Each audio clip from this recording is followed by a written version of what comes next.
जय श्री श्याम। राधे राधे। खाटू श्याम मेला फाल्गुन माह में क्यों लगता है? कहते हैं कि इस दर का नाम लेकर कहीं से कभी भी कुछ भी मांगने वाले की झोली कभी खाली नहीं रहती। बाबा अपने भक्तों की सारी मुरादें पूरी करते हैं। यही वजह है कि होली के पहले पड़ने वाली यानी फाल्गुन माह की शुक्ल पक्ष की एकादशी अर्थात आमल की एकादशी को यहाँ भक्तों का हुजूम उमड़ पड़ता है। हम बात कर रहे हैं खाटू श्याम की, जो राजस्थान के सीकर जिले में स्थित है। यहाँ आमल की एकादशी के अवसर पर भव्य मेले का आयोजन होता है। देश के कोने कोने से श्रद्धालु यहाँ दर्शन के लिए आते हैं। रंग बिरंगे फूलों से सजा बाबा खाटू श्याम का दरबार इस एकादशी पर अत्यंत ही मनोरम लगता है। इस मेले में आप में से भी कई भक्त गए होंगे, लेकिन यह बात बहुत ही कम लोग जानते होंगे कि बाबा का मेला फाल्गुन माह में ही क्यों लगता है।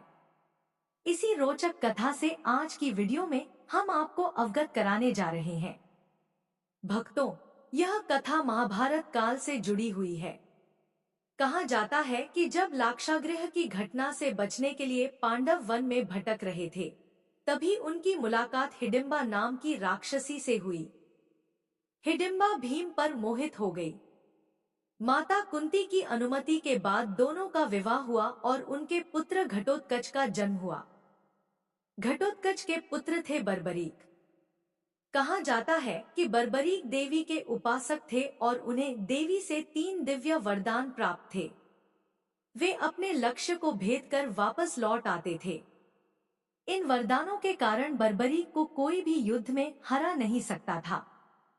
बर्बरीक से जुड़ी कथाओं में यह भी आता है कि जब महाभारत का युद्ध प्रारंभ हुआ, तो बर्बरीक अपने एक ही बाण से युद्ध को समाप्त करने की मंशा से युद्ध स्थल की ओर जा रहे थे। तभी मार्ग में श्री कृष्ण एक गरीब ब्राह्मण का वेश धारण कर उनके सामने आए और दान में उनका शीश मांग लिया। प्रभु जानते थे कि बर्बरीक एक ही क्षण में युद्ध का परिणाम बदल सकते हैं।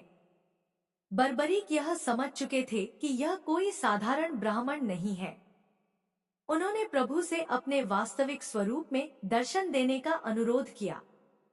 जब उन्हें श्री कृष्ण के दर्शन हुए, तो बर्बरीक ने शीश दान कर दिया।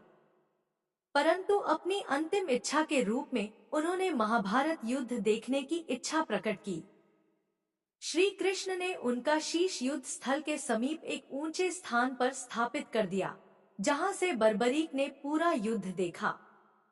कहा जाता है कि श्री कृष्ण ने बर्बरीक के उस कटे शीश को यह वरदान दिया कि कलयुग में वे श्याम नाम से पूजे जाएंगे। जो भी उनका स्मरण करेगा, उसे धर्म, अर्थ, काम और मोक्ष की प्राप्ति होगी। मान्यता है कि इसके पश्चात श्याम कुंड में बाबा श्याम का मस्तक प्रकट हुआ, जिन्हें आज हम खाटू श्याम के नाम से जानते हैं। कहा जाता है कि जिस दिन बाबा श्याम का मस्तक प्रकट हुआ, वह दिन फाल्गुन माह की शुक्ल पक्ष की एकादशी थी। तभी से होली से पहले आने वाली इस एकादशी के अवसर पर खाटू धाम में भव्य मेले का आयोजन होता है। श्रद्धालु बाबा खाटू श्याम के दर्शन कर पूजा पाठ करते हैं और अपने घर परिवार की सुख समृद्धि की कामना करते हैं। तो भक्तों, हमारी आज की यह कथा आपको कैसी लगी?